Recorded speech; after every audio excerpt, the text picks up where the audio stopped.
আসসালামু আলাইকুম। তৌহিদ আফ্রিদির ব্যাপারে কোনো কিছু মন্তব্য করার ইচ্ছা শক্তি আসলে আমার নাই, কারণ আমি ওরকম মাপের ইউটিউবার না বা ওরকম মাপের কন্টেন্ট ক্রিয়েটর না।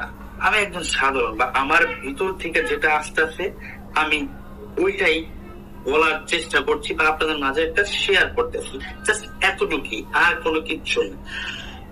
আমার কথা হচ্ছে, প্রশ্ন হচ্ছে, তৌহিদ আফ্রিদির কে নাকি ধরিয়ে দিচ্ছে তৌহিদ আফ্রিদির বন্ধু বা ছোট ভাই যাই হোক না কেন, তিনি নাকি ধরে দিয়েছে রাহি। রাহির মুখ থেকে যখন ধরার কথা বের হয়েছে, হওয়ার পর যখন এই কথাটা বললো, ভয় পাই। হঠাৎ একদিন রাইতে আমি নোয়াখালী 10:30-11টার দিকে হঠাৎ একটা ভিডিও কল, তৈরি আফ্রিদি এই তো আবার তলপেটে কামড় দিয়েছে, আল্লাহ এতদিন পর হঠাৎ কল দিয়ে আবার কি জানি কি কয়, হঠাৎ ফোন দিয়ে কয়, শুন তোর লাগে একজনের সাথে একটু কথা বলাই দিবে, বুঝছস রাহি? পরে আমি কই, জি ভাইয়া, কোনো সমস্যা নেই, বল। পরে দেখলাম হঠাৎ করে বিপিনুর ভাইয়ের সাথে আমার কথা বলাই দিছে ভিডিও কলে। আমার কইতেছে একজনের সাথে তোর কথা বলাই দিব, সে কিন্তু নেক্সট বাংলাদেশের অনেক বড় মাপের একজন কেউ হবে, প্রধানমন্ত্রী বা মানে ভালো একটা পদে যাবে। তো পরে দি আফ্রিদি ভাইকে বুঝছি তো তোর ভাইয়ের অবস্থানটা? আমি জি ভাইয়া বুঝছি। যে বিপিনুর নাকি নেক্সট প্রধানমন্ত্রী বাংলাদেশে। ওয়াও, এটা একটা শর্ট লাগানো কথাবার্তা ভাই।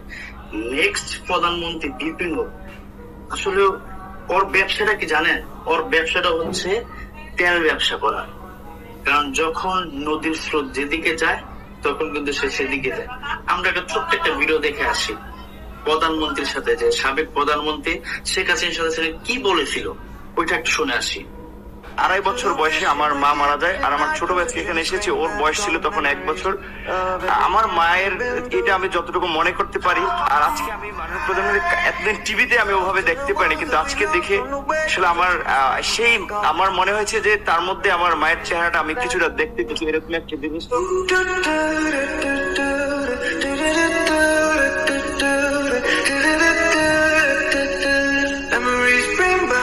আপনারা শুনছেন যে সাবেক প্রধানমন্ত্রীর সাথে সে কি বলছে, সেই কথাটা আপনারা শুনতে পারছেন। এখন দ্বীপ সম্পর্কে কি বললে একটু শুনে আসি। এনসিপির নেতা ছাত্রপতি আসিফ যখন ইশাককে বসতে দেবে না, এখন বিএনপি একটা বড় দল, তাদের যদি আদালত রায় দেয়, সরকারের একজন উপদেষ্টা যদি সেটার বিরুদ্ধে যায়, সেটা তো বিএনপি মেনে নেবে না। মোটামুটি আপনারা সবাই অলরেডি দেখছেন যে বিপিনুর ভাই আসলে তেলের ব্যবসা করে, সামলাই কুত্তার বাগা কথা আছে। আমি ছোট্ট একটা কথা বলবো যে তৌহিদ আফ্রিদির ব্যাপারটা যখন বাংলাদেশে সবাই জানে যে জুলাই অভ্যুত্থানের সময় যে কি ঘটনা ছিল, যা ডিবি হারুনের সাথে কি সম্পৃক্ত ছিল, সেটা আপনারা মোটামুটি সবাই জানেন। আফ্রিদির কথা বাদ দিলাম, আমাদের নূর ভাই প্রচন্ড পরিমাণ তেলের ব্যবসা করে। যখন যে জায়গায় তেলের প্রয়োজন তখন সেই জায়গায় তেল সাপ্লাই করে। এখন এমন এক জায়গায় তেল দিছে যে জায়গা থেকে এখন সমালোচনার ঝড় সারা বাংলাদেশে ছড়িয়ে গেছে। আমার মনে হয় না নূর ভাইয়ের সামনের ভবিষ্যৎটা আসলে কেমন হবে, বাকি আল্লাহ ভালো জানে। তবে এতটুকু অন্তত বলতে পারি, নূর ভাইয়ের কপালে খুব খুব নিকটে শনি চলে আসতেছে। আমার মনে হয় খুব শীঘ্রই তার কপালে একটা শনি দেখা দিচ্ছে।